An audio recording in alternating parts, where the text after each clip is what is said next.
It's just the way we've been brought up in our society. We don't talk about suicide. And I don't know why, because it's an issue we all need to deal with. After my first attempt, I just got on with my life.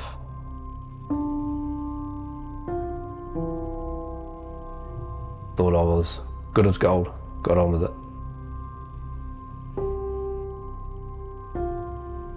20 years later, it kicked my butt again.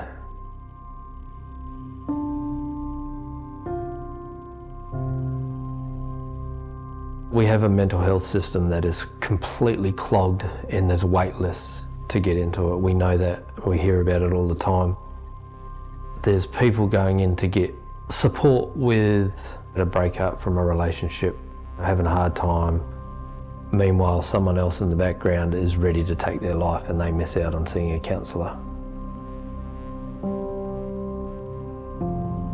Everyone needs to understand you can get through it. The storm will pass.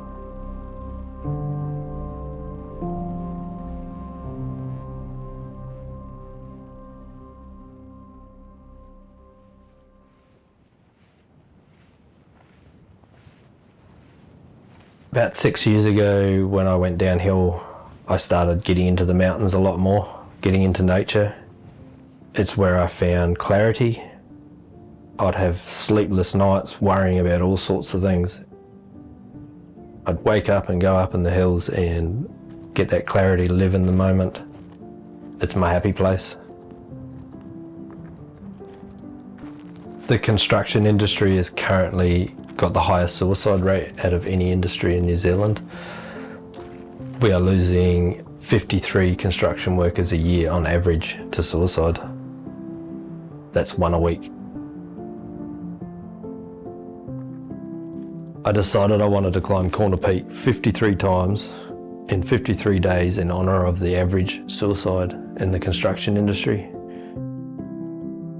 I ended up coming up with this idea of inviting trade companies to join me with their company and climb Corner Peak. It was not a fundraiser, and I did that for a reason, because I believe this is more than a fundraiser. All the money in the world is not going to fix this problem. People are.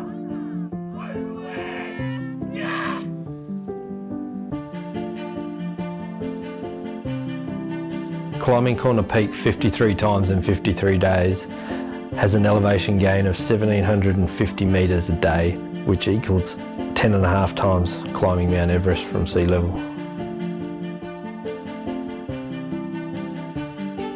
It wasn't just about walking up the hill and having a good laugh. Well, that was a big part.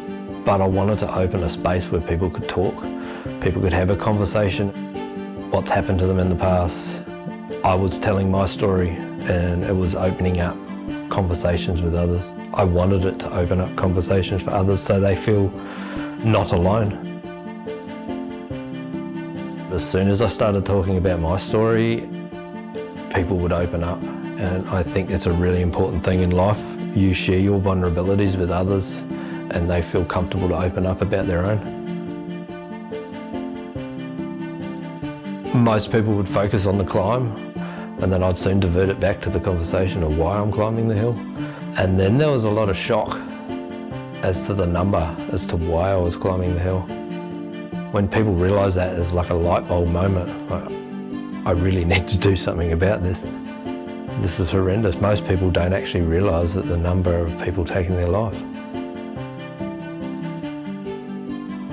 In the current climate in which we're living, there's not many people that cannot relate to some sort of mental health distress, whether it be themselves or their neighbours or their family members.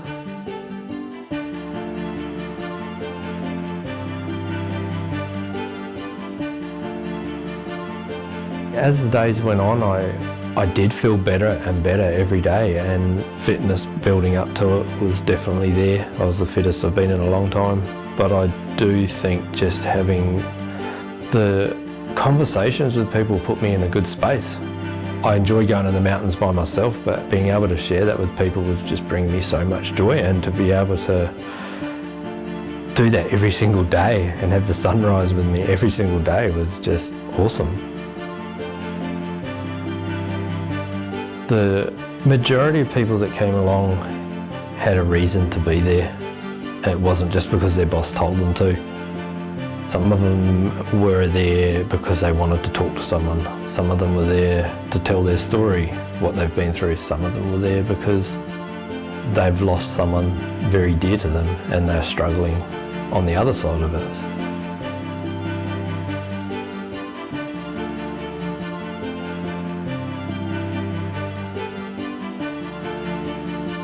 It was really good to hear the variety of people's conversations because it's such a broad illness.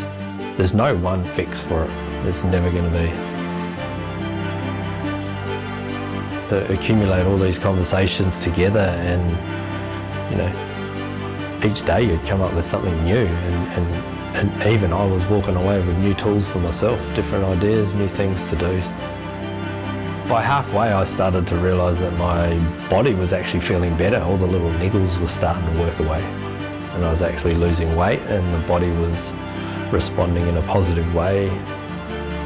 I just loved getting up there first so I could watch everyone see that view for the first time. There's a quote that I heard a long time ago and it's, the best views come after the hardest climbs, and this mountain pretty much sums that up. We're not here to fix people, but if you can just understand how to relate and respond to people and guide them to where they need to go, it's a lifesaver. And we want to stop people from getting to that cliff edge by communicating. There's a gap in the system and that's us. It's not money, it's not the government, it's us.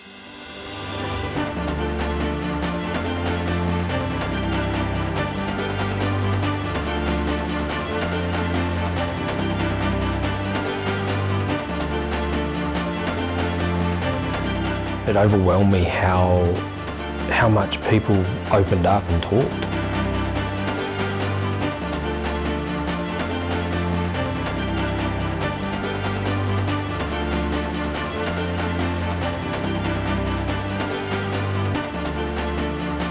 I would end up getting home and my phone would be pretty full with messages, nice messages and personal stories that may not have been brought up on the hill.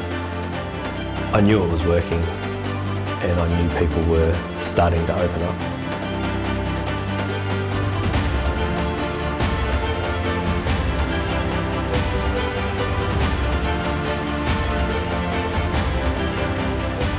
Once I got near the end of about 5 or 6 days to go, I knew I was there. I knew I was going to make it and I was just having fun.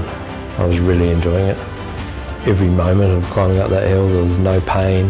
It was a pleasure every day to get out of bed early and watch that sunrise.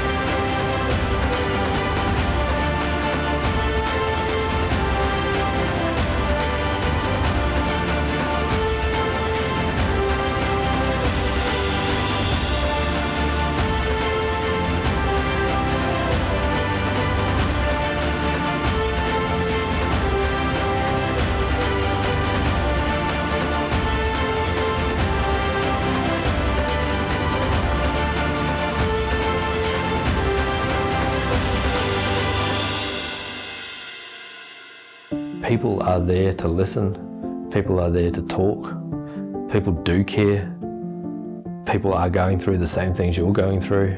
We're not alone. It can feel lonely and dark when you're in that space, but we're all fighting it in silence instead of opening up and talking.